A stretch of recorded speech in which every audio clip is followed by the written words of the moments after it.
নমস্কার বন্ধুরা, আপনারা যারা গ্রাম পঞ্চায়েতের ট্যাক্স আলাদা করতে চান, যেটাকে অনেকে খানা আলাদা বলে, সেই ট্যাক্স আলাদা কিভাবে করবে আজকের এই ভিডিওতে আপনাদেরকে স্টেপ বাই স্টেপ প্রসেসটা দেখাবো। নিজেরাই করতে পারবেন, কোনো রকম পেমেন্ট করার প্রয়োজন নেই, মোবাইল দিয়ে করতে পারবেন এই ট্যাক্স আলাদা। আপনার বাড়ির পরিবার থেকে যদি আপনি আলাদা হতে চান, বিশেষ করে যারা জব কার্ডের অ্যাপ্লাই করেছেন তাদের ক্ষেত্রে এটা খুবই প্রয়োজন যে খানা আলাদা করা লাগে বা ট্যাক্স আলাদা করতে লাগে। আমাদের এক দর্শক কমেন্ট করেছিল, দাদা আমি ফ্যামিলি আলাদা হলে যে একটা ট্যাক্স সার্টিফিকেট দেয় ওটা করতে চাই, প্লিজ প্লিজ প্লিজ একটু জানাও কীভাবে করব। এই কমেন্টের রিকোয়েস্টে এই ভিডিওটি, যেখানে আমরা খানা আলাদা বা ট্যাক্স আলাদা কীভাবে করতে হয় সেটা আপনাদেরকে দেখাবো। এই ট্যাক্স আলাদা বা খানা আলাদা করার জন্য আপনাদেরকে গভর্নমেন্টের যে অফিসিয়াল ওয়েবসাইট রয়েছে PRDTAX.www.login/login, এই যে ওয়েবসাইটটি রয়েছে এখানে আপনাকে আসতে হবে। আপনাদেরকে প্রত্যেকটি ভিডিওর মতো আজকেও আমি আপনাদেরকে দেখাচ্ছি যে আমাদের যে সরকারি সুবিধা .in ওয়েবসাইটে এক এক করে পশ্চিমবঙ্গের যত সমস্ত রকমের কাজ রয়েছে প্রত্যেকটা কাজের অফিসিয়াল ডাইরেক্ট লিঙ্ক এখানে আপনারা দেখতে পারবেন। এখানে সমস্ত লিঙ্ক এক এক করে ভিডিও বানানোর সঙ্গে সঙ্গে লিঙ্ক আমি আপনাদেরকে প্রোভাইড করব। দেখতে পাচ্ছেন নতুন ট্যাক্স আবেদন বা খানা আলাদা পঞ্চায়েত অফিস থেকে, যেটা করে পঞ্চায়েত দপ্তর থেকে, এখান থেকে কিন্তু ডাইরেক্ট ক্লিক করলেই কিন্তু আপনারা চলে যাবেন অফিসিয়াল যে ওয়েবসাইট রয়েছে ডাইরেক্ট লগইন পেজে। তাহলে আপনাকে লগইন খুঁজতে হবে না, লগইন পেজে চলে আসলেন। এরপর আপনাকে একটি মোবাইল নাম্বার দিতে হবে, যে কোনো মোবাইল নাম্বার এখানে দিতে পারেন, কোনো রকম আধার কার্ডের সাথে লিঙ্ক মোবাইল নাম্বার এরকম প্রয়োজন নেই। যে কোনো একটি মোবাইল নাম্বার দিয়ে লগইন করুন। আমি আগে লগইনটা করে নিই। একটি ওটিপি আসবে, সেই ওটিপিটি আমি লিখে নিচ্ছি।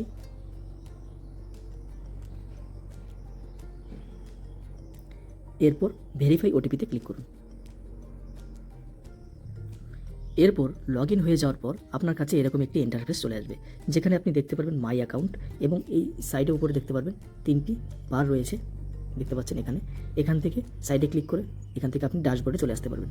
ড্যাশবোর্ডে চলে আসার পর বা আপনি এখানেও নিচে খুঁজে পাবেন নিউ অ্যাসিস্ট বলে একটি অপশান থাকবে। এই যে দেখতে পাচ্ছেন নিউ অ্যাসিস্ট বলে অপশান থাকবে।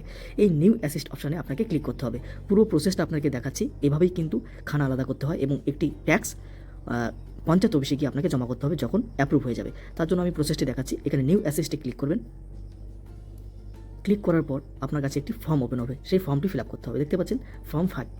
এই ফর্ম 5 যে রয়েছে, এই ফর্ম 5A এটি আপনাকে ফিল আপ করতে হবে।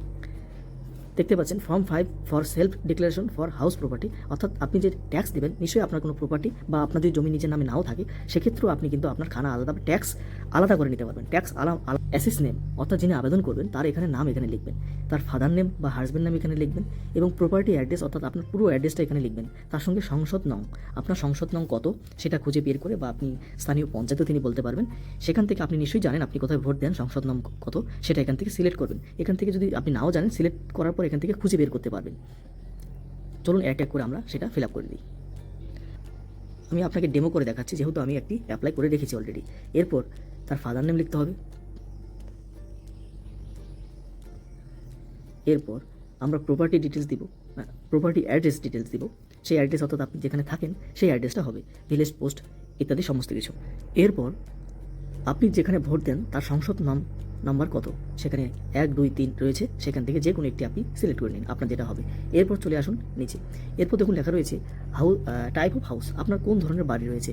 এখানে দেখতে পাচ্ছেন 1, 2, 3, 4টি অপশন রয়েছে। কাঁচা ফ্লোর, যদি আপনার কাঁচা বাড়ি থেকে থাকে, কোনো রকম পাকা না থেকে থাকে, তাহলে 1 নম্বর অপশনটা দেবেন। এবং আপনার যদি সিমেন্টের ওয়াল বা এরকম টাইপের থাকে, ভিটি কাঁচা থাকে, সেক্ষেত্রে আপনি 2 নম্বর অপশনটা দিতে পারেন। এরপর যদি আপনার এবং ইট এবং সিমেন্টের ওয়াল সহ যদি আপনার পাকা বাড়ি থাকে তাহলে এটা দিতে পারবেন, এবং যদি বিল্ডিং থাকে তাহলে এই 4 নম্বর অপশনটা দেবেন। সেক্ষেত্রে আপনার যেটা হবে সেটা আপনি দেবেন। এবং দেখুন লেখা রয়েছে ফ্লোর এরিয়া, স্কোয়ার ফুটে আপনার যে বাড়িটা রয়েছে সেটা আপনি যেখানে থাকেন সেই তার স্কোয়ার ফুটের এরিয়াটা আপনাকে দিতে হবে। সেটা প্রপারলি যে দিতে হবে তা নয়, আপনি একটি নির্দিষ্ট আইডিয়া অনুযায়ী আপনি দিতে পারেন। আমি এখানে 300 স্কোয়ার ফুট দিয়ে দিলাম। এরপর আপনি চলে যাবেন নিচে। এরপর দেখতে পাচ্ছেন আপনার বিল্ডিংয়ে কতগুলো সিলেট 1, 2, 3 যে দেওয়া রয়েছে, বিল্ডিংয়ের ফ্লোর কতগুলো রয়েছে। যেহেতু এটি একটা ফ্লোরের ঘর, সেক্ষেত্রে আমি একটা দিচ্ছি। যদি বিল্ডিং হয় সেক্ষেত্রে আপনি 2 দিতে পারেন। এরপর দেখতে পাচ্ছেন আপনার নং of bedroom and living room in the building, আপনার বিল্ডিংয়ে কতগুলো বেডরুম বা লিভিং রুম বাস করেন সেটা থাকে, সেক্ষেত্রে আমি 2 দিয়েছি। এরপর total area of all floor, যতগুলো ফ্লোর রয়েছে সেই অনুযায়ী আপনার টোটাল স্কোয়ার ফুট কত রয়েছে, এক্ষেত্রেও আমি 300 স্কোয়ার ফুট দিয়ে দিলাম। এরপর চলে যাবেন নিচে।